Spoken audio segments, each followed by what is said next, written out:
Welcome back. Brain tumors are more common than people think. 27 Canadians per day are diagnosed with a brain tumor. That is a startling fact. With us today is the Executive Director of the Brain Tumor Foundation of Canada, Susan Marshall, and participant from the Toronto Spring Sprint event, Sam the Tumour Man, is here with us today. Welcome to the show, guys. I wasn't sure if that was accurate, Sam. That is quite the title. Yeah.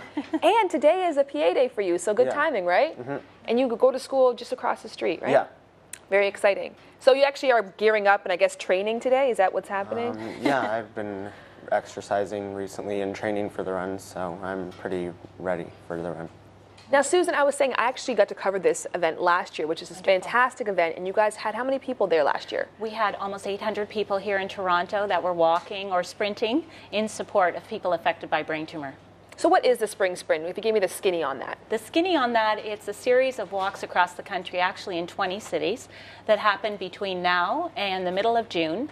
And our goal is to raise about 1.5, 1.6 million, I think our goal is this year, really to support research, to provide information and support to people affected by brain tumors like Sam and his family. What's cool about this as well, too, is that not only is it a very important cause, but it's a very important year for you guys as well, too. It's your 30th anniversary, is that correct? That's right, Shannon, it is. We've been in existence since 1982, and we were founded by people who were taking care of people affected by a brain tumor and a family who lost their daughter to a brain tumor. Now, the stories of brain tumors in Canadians is a very deep-rooted one, and this, I can't believe the stat right here, that how many Canadians are actually affected by this every single day. And Sam, you have a personal story this as well, too. Are you comfortable sharing that? Yeah.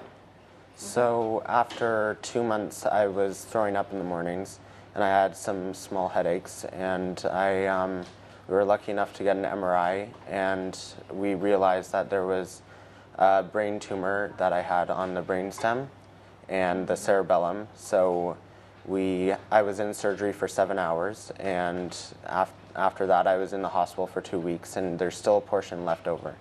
So that's why I'm here to raise money, so that there's a chance for my tumor to go and for other people's tumors to go. You're only 16 years old as well, too. Yeah. I mean, how old were you when you found out that you had a brain tumor? I was 14, so back in 2010. Was it something that you had ever thought that people your age might have to be faced with? I just never really knew what it was or about it, so I just was surprised.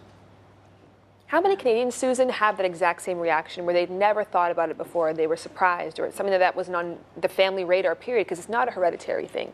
No, it's not, and it has such common symptoms. As Sam said, you know, nausea in the morning, the flu-like symptoms that people have, headaches. You know, this is certainly not something that people would you know, kind of think that they might have something.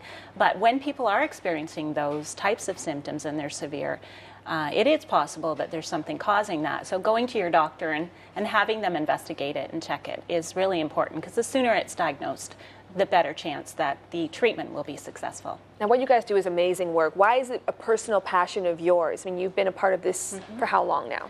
Well, I've been with the organization for over 20 years as a volunteer, and then the past 10 as executive director. But my journey started with my son, who was diagnosed in 1990 at the age of 4. And unfortunately, he passed away 2 years ago from his brain tumor. And so my passion for helping people like Sam, his family, and families all over the country is just so important to me. And the courage that he has to be here today is just remarkable. It's just very inspiring. Beautiful. And Sam, you know, with the work that we're doing now, I mean, how do you feel being a team leader? I mean, you're such a young person, and now you're an advocate, and you're doing things like inspiring others around the world. How does that feel for you? It feels very good. Like, I've had a lot of people help me out, and there are a lot of people that joining my team that have raised a lot of money for me, so it makes me feel really good that I'm in help getting other people like joining in and raising awareness. That's right. And while it is a very serious cause, and we have some pictures from last year, and as you can tell from the photos, it's not a very serious day. It's a light day. It's full of fun and smiles. What can people expect from going to the Spring event? spring sprint event. Well, certainly at the Spring Sprint, you're right. We are celebrating. We're celebrating those people who are surviving and have the courage and support of their family as they come out in teams, like Sam said, to support each other. And we're also remembering those people that we've lost. So it's very much a day that's very emotional, but it's a lot of fun, a lot of celebrating.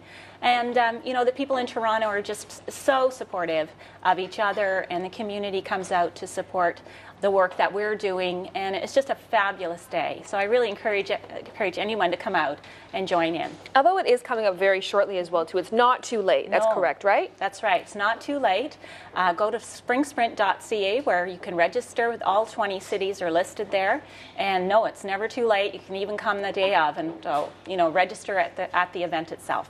Okay, excellent. And Sam, so is there any kind of competition going on? Do you have another team that you sort of are vying to, you know, raise more money then, or maybe cross the finish line first? Well, there's not really any teams that we're competing with, but we have raised a lot of money. We raised last year $15,000. Wow. And this year so far we've raised $3,000. So we're just hoping to get the most amount of money so that we can find a cure for brain tumors. That's a very important cause as well, too. And what are you planning on doing just before, you know, the big event in order to get an extra push of money? And you have mine now. Yeah. You have to give me information because I'm now part of Team Tumour Man. Sam the Tumour. Sam the Tumour Man, I'm sorry. What else are you guys going to be doing to raise? We just send emails out and usually post it to Facebook and other social messaging places. Right. So we have got a lot of money and a lot of support so far. And afterwards, we're doing a barbecue, so we have a little party afterwards. There's no reason not to be there. So what are all the specifics one more time? It's next Saturday, April the 28th. Registration starts at 9 o'clock at Sunnybrook Park. It's the area is across the road from the stable. I know a lot of people know where that is. And the actual walk will get underway at 10 a.m. Okay, perfection. And as mentioned, it's not too late. You can still start today. And if you haven't raised any money as yet, it's not too late. I can't say it enough. For more information, please go to braintumor.ca. When we come back, we will be in the kitchen cooking with California almonds. That's for you guys. That's kind of like a good before you run.